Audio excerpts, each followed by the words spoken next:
ঐক্য আমাদের পুরনো প্রজন্মের যে জঞ্জালগুলো আছে তার বিরুদ্ধে এই ঐক্যটা হতে হতে একটা জোটগত ঐক্য, নট আ সিঙ্গেল পার্টি। তো এটা হচ্ছে মূলত ঐক্যটা না হওয়ার বা এটা ডিলের হয়ে যাওয়ার মূল কারণ আমার মতে। বিচার বিভাগ নিয়ে যেটা বললেন সেটা হচ্ছে বিচার বিভাগ আসলে কিভাবে ফাংশন করে এখানে। বিচার বিভাগ এখানে পুরো স্টাইলটা যেটা চর্বিত চর্ম, আপনারা জানেন যে এখানে বিচার বিভাগ বা যে কোনো ইনস্টিটিউশন সমাজের প্রয়োজনে তৈরি হয়। সমাজে আমাদের মধ্যে বিরোধ তৈরি হয়, সেই বিরোধটা আমরা মীমাংসা করতে চাই। মীমাংসা করার জন্য আমাদের প্রতিষ্ঠান প্রয়োজন হয়, সেটাই বিচার বিভাগ। একটা গ্রামে যারা মুরব্বীরা বসে যে পুরোনো সময় থেকে তারা সমাধান করে আসছে, this is a institution. Institution এই জন্য তৈরি হয়। ইনস্টিটিউশন যখন যে কাজে তৈরি হয় সেটা না করে অন্য কাজ করে, গ্রামের শালীর যখন আপনার বিচার সমাধান না করে আপনাকে আরো এক্সটর্ট করতে শুরু করে, তখন তার বিরুদ্ধে বিদ্রোহ করার প্রয়োজন হয়, ইনস্টিটিউশন চেঞ্জ করার প্রয়োজন হয়। কারণ আপনার এই যে ইনস্টিটিউশনটা এখানে আছে বিচার বিভাগ, এটা তো একটা কলোনিয়াল ইনস্টিটিউশন। এটা তো আসলে আপনার সামাজিক সমস্যা সমাধানের জন্য তৈরি হয়নি। আপনি যদি কলোনিয়াল শাসনের এগেইনস্টে ঝামেলা করেন তাহলে আপনাকে নির্বাসন দেওয়া, আপনাকে দমন করা, ওই ধরনের ভার্ডিক্ট দেওয়ার জন্য এটা হচ্ছে এস্টাবলিশ করা হয়েছে। হ্যাঁ, এটা ওখান থেকেই আপনি পাকিস্তান আমল বলেন, বাংলাদেশ বলেন, ফান্ডামেন্টাল চেঞ্জটা কই? কোনো চেঞ্জ তো হয়নি। ইনস্টিটিউশনটা একই রকম আছে এবং ওইটা সংস্কার, এই যে আলাপটা, এটা তো মূলত এই জায়গা থেকে সংস্কার ইডিওলজি তো এটাই। আমরা কলোনিয়াল যে ইনস্টিটিউশনগুলো এটা রিডিজাইন করতে, হ্যাঁ, তো রিডিজাইনিং হয় নাই, না হওয়ার কারণে এখন যেটা হবে সেটা হচ্ছে সমাজে যে গোষ্ঠীগুলো অর্থনৈতিকভাবে সামাজিকভাবে সব পাওয়ারের মাধ্যমে শক্তি তৈরি করতে পারবে, তারা বিচার বিভাগকে নিজেদের ইচ্ছা মতো নিয়ন্ত্রণ করতে পারে। কারণ মুষ্টিমেয় ব্যক্তি, ব্রিটিশরা কতজন ছিল? খুব অল্প ছিল। মুষ্টিমেয় ব্যক্তি সেন্ট্রাল পাওয়ার ব্যবহার করে দমন পীড়নকে বৈধ করবেন এবং লিগালাইজ করবেন, এইটাই এই বিচার বিভাগ বা ইনস্টিটিউশনের পারপাস ছিল প্রথম থেকে। তাই এখন যারা এই মুসলিম ক্ষমতা যাদের হাতে দিয়ে সঞ্চিত হয়েছে, তাদের দ্বারা বিচার বিভাগ ইউজ হবে। তারা যদি আওয়ামী লীগের খুব কুখ্যাত কোনো খুনিকে বাঁচাইতে চান, বাঁচাই ফেলতে পারবেন। আবার তারা যদি নিরীহ কাউকে ফাঁসাইতে চান, ফাঁসাই ফেলতে পারবেন। তো এটাই হচ্ছে গিয়ে আমরা আমাদের ব্যর্থতার একটা জায়গা। তো এবং তাই এটা একই সাথে নির্দেশ করে যে পরবর্তীতে আমাদের কি করতে হবে, এই চিন্তাটা মাথায় রেখেই এবং এটাকে আমাদের ঐক্যের একটা জায়গা ধরে নিই আমরা পরবর্তী লড়াইয়ের জন্য প্রস্তুতি নিতে পারি। ধন্যবাদ। ধন্যবাদ। ধন্যবাদ। আমাকে একটা বিশেষ অনুরোধ এসছে, ডক্টর শরীফুজ্জামান, উনি একটা প্রশ্ন করতে চান। উনি 1 মিনিটের মধ্যে প্রশ্ন করবেন এবং যিনি উত্তর দেবেন আশা করি তিনি 1 মিনিটের মধ্যে উত্তর দেবেন।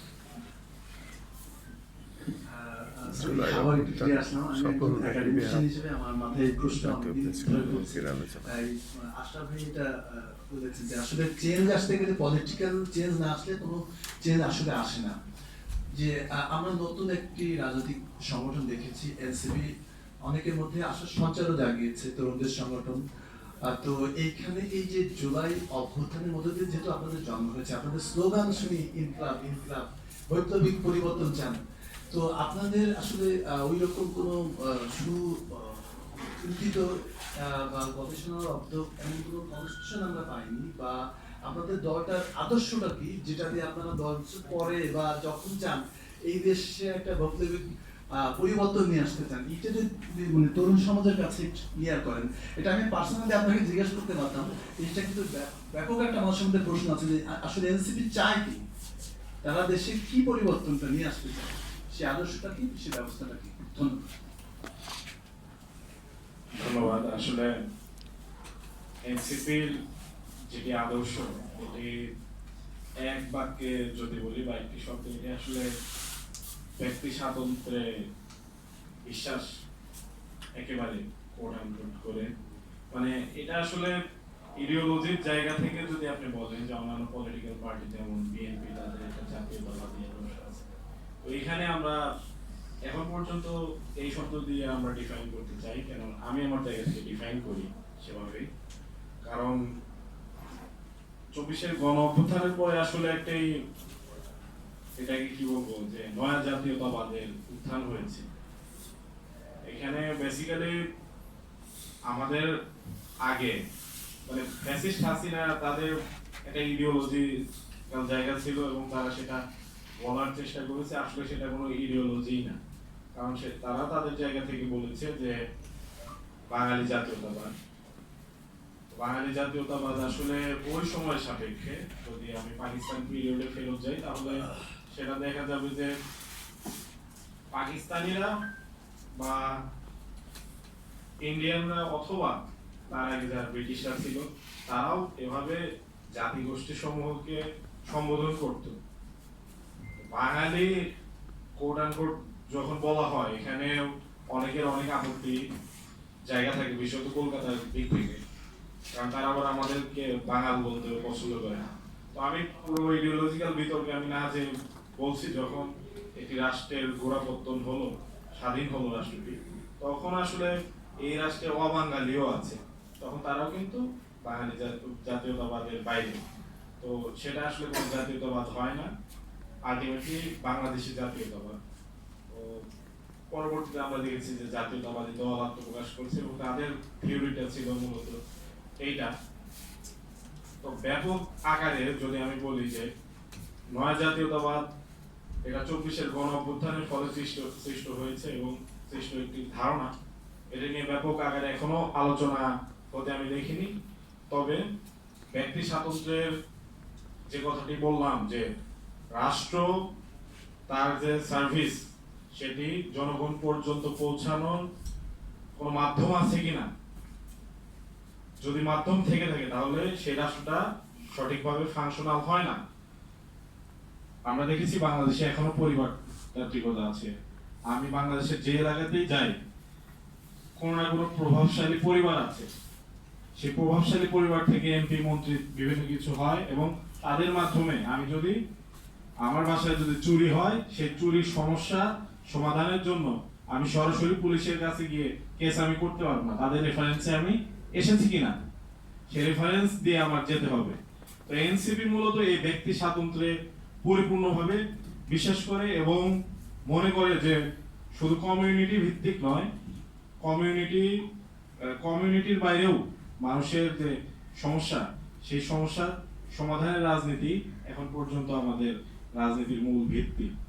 তো আমি মনে করি যে আমার জায়গা থেকে আমি এখন পর্যন্ত এই নয়া জাতীয়তাবাদ বলি বা আমাদের যে ব্যক্তি স্বাতন্ত্র্যবাদের ধারণা, আমার জায়গা থেকে আমি ক্লিয়ার করার চেষ্টা করছি। ধন্যবাদ। ধন্যবাদ সবাইকে। আমাদের অনুষ্ঠানের শেষ পর্যায়ে আমরা চলে এসেছি। আমাদের নীতি গবেষণা কেন্দ্রের রিসার্চ ফেলো মোহাম্মদ ইসা ইবনে বেলাল, তিনি ধন্যবাদ জ্ঞাপন করার মধ্যে দিয়ে অনুষ্ঠানটি শেষ হয়ে যাবে। বিসমিল্লাহির রহমানির রহিম। নীতি গবেষণা কেন্দ্র আয়োজিত জুলাই গণঅভ্যুত্থান সফল নাকি বেহাত শীর্ষক আজকের আলোচনা ও প্রশ্নোত্তর অনুষ্ঠানের সমাপ্তিতে উপস্থিত সকলের প্রতি আন্তরিক কৃতজ্ঞতা প্রকাশ করছি। আমি বিশেষভাবে ধন্যবাদ জানাচ্ছি আমাদের সম্মানিত আলোচকদের। আমি ধন্যবাদ জানাতে চাই আরিফ সোহেল, সাবেক সদস্য সচিব, বৈষম্য বিরোধী ছাত্র আন্দোলন। ধন্যবাদ জানাচ্ছি আয়াতুল্লাহ বেহেস্তি, শিক্ষার্থী, নর্থ সাউথ ইউনিভার্সিটি। ধন্যবাদ জানাচ্ছি রাগিব নাইম, সাবেক সভাপতি, বাংলাদেশ ছাত্র ইউনিয়ন।